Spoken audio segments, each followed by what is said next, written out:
Tirhutiya entertainment से हमर नमस्कार। हमर चैनल के सब्सक्राइब करबाक लेल लाल बटन के दबाओ आ घंटी बजा कर नव नव गीत संगीत के आनंद उठाओ।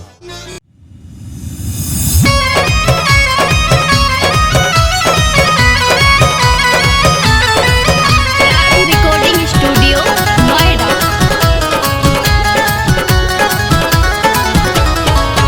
चलू चलू चलू सखिया छठी माई के द्वार है। चलू चलू चलू सखिया छठी माई के द्वार है।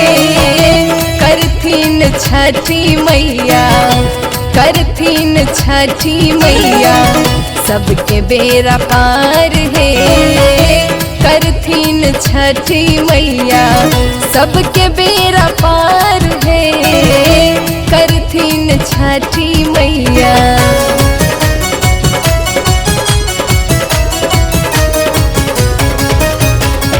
म्यूजिक बाय सैलिस सागर।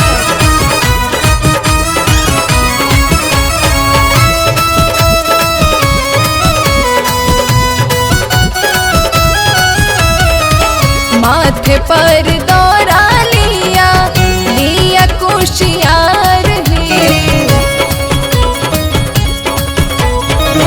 माथे पर दौरा लिया लिया कुशियार है। ठकुआ भुस बसंग लिया, ठकुआ भुस बसंग लिया। केरा के भार है। करथिन छठी मैया सबके बेरा पार है। करथिन छठी मैया।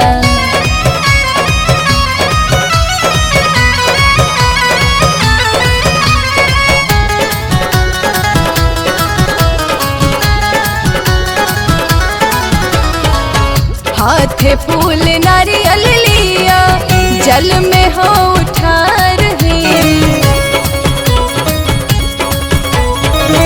हाथे फूल नारियल लिया जल में हो उठार है। उगता सूरज देव, उगता सूरज देव सुनते पुकार है। करथिन छठी मैया सबके बेरा पार है। करथिन छठी मैया।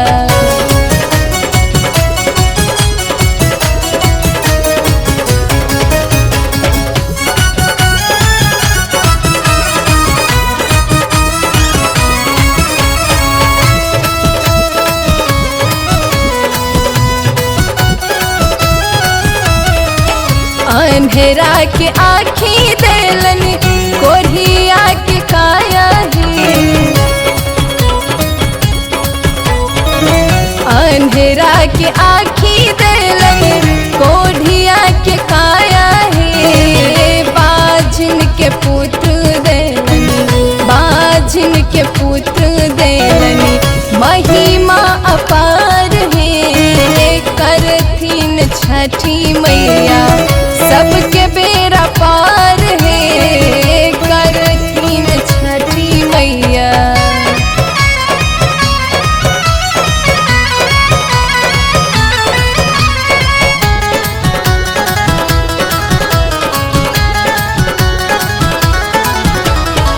शंकर लिखैया गीत करियो विचार है।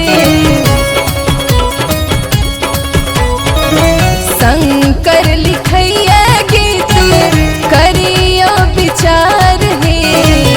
गाबैया बेटी पूजा, गाबैया बेटी पूजा अही केर द्वार है। करथिन छठी मैया सबके बेरा पार है।